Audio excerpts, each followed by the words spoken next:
Now, Russia has fired its new experimental missile at Ukraine, escalating an already volatile conflict and sending a pretty chilling warning to Western nations. And our next report explains as to how the strike marks a pretty dramatic turn in the Russia-Ukraine war, with Moscow now asserting its technological supremacy and also its readiness to expand the arsenal that it is unleashing on the battlefield. Take a look at this report.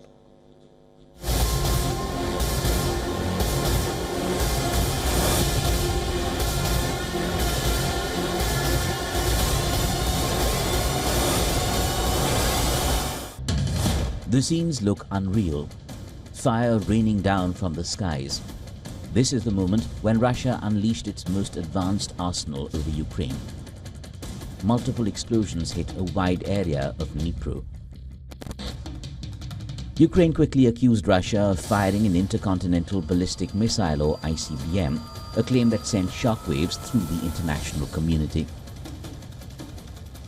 ICBMs are associated with nuclear warfare, and the prospect of their use raised alarm in Western capitals. The Kremlin remained silent initially, fueling speculation.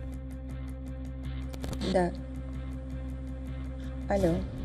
In Moscow, tensions peaked when the Russian Foreign Ministry spokesperson abruptly refused to comment during a live broadcast, adding another layer to the confusion. European leaders, including the UK and EU, quickly condemned the alleged missile launch as reckless.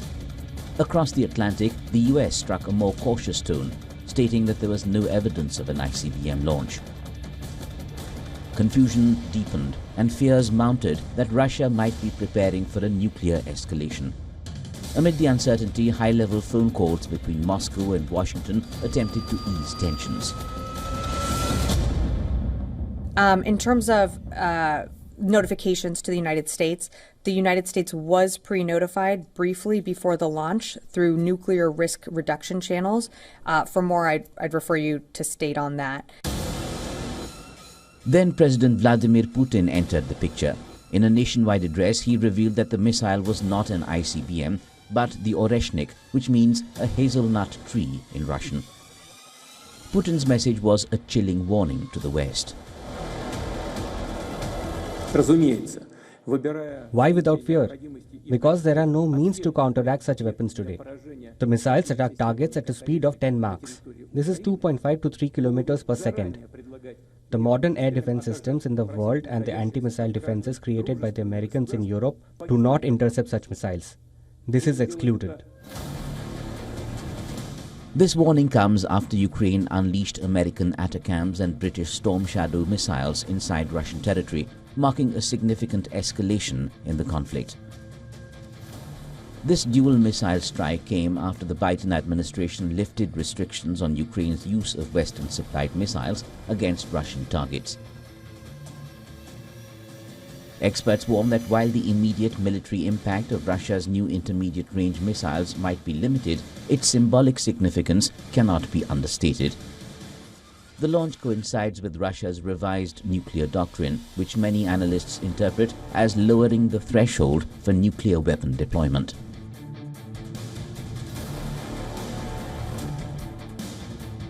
Why might you use it, therefore? Signaling. Signaling to the Ukrainians, we've got stuff that outranges you. But really, signaling to the West, we're happy to enter into a competition around intermediate range ballistic missiles. PS, these could be nuclear tipped. Do you really want to take that risk? And so there's a degree of, if you like, fear-mongering.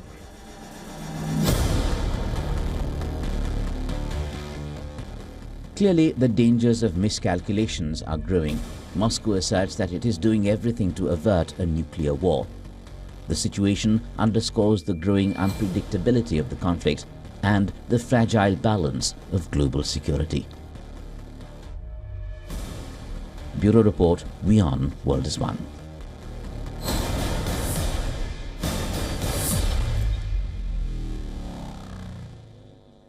All right, now to give us more perspective in terms of what is happening at this moment in the Russia-Ukraine war, we're being joined by Mr. Dmitry Babich, who's a deputy foreign editor at the KPRU News. He's joining us from Moscow. Mr. Babich, thank you very much indeed, sir, for speaking to us here on WION. And let me in fact start off by asking you this. You know, the address by Vladimir Putin to the Russian nation, where he came out and said that the war in Ukraine is now pretty much going global. And he also warned the Western nations that if they are supplying weapons to be used inside the Russian territory, then those Western nations could actually be struck as well.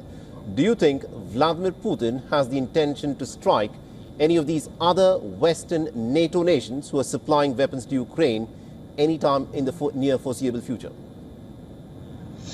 I don't think anyone wants a global war. I think both sides in this conflict between Russia and the West, they both hope that the other side blinks first.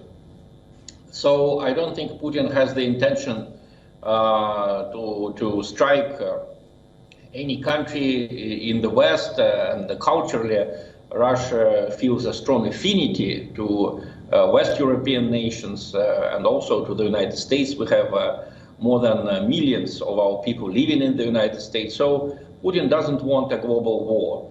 But please put yourself in our position. Western nations are giving weapons to this madman in Kiev who targets these missiles at cities in Russia. Bryansk, Kursk, these are major cities, ancient cities deep in Russian province.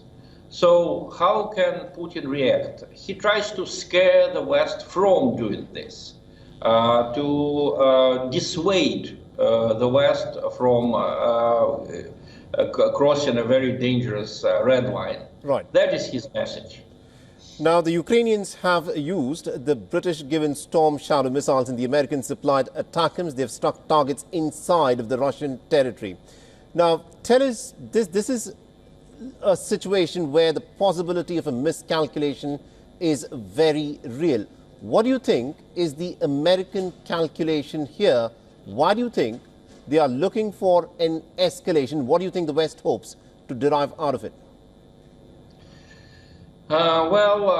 Unfortunately, the motives of the West are not logical. They're not material. I mean, for many years, our President Putin thought that the motivation of the West was material. So Russian elite, including Putin, tried to be friendly to the West. We tried to make Russia economically attractive, selling gas at cheap prices, building at our own expense gas pipelines and oil pipelines to Western nations.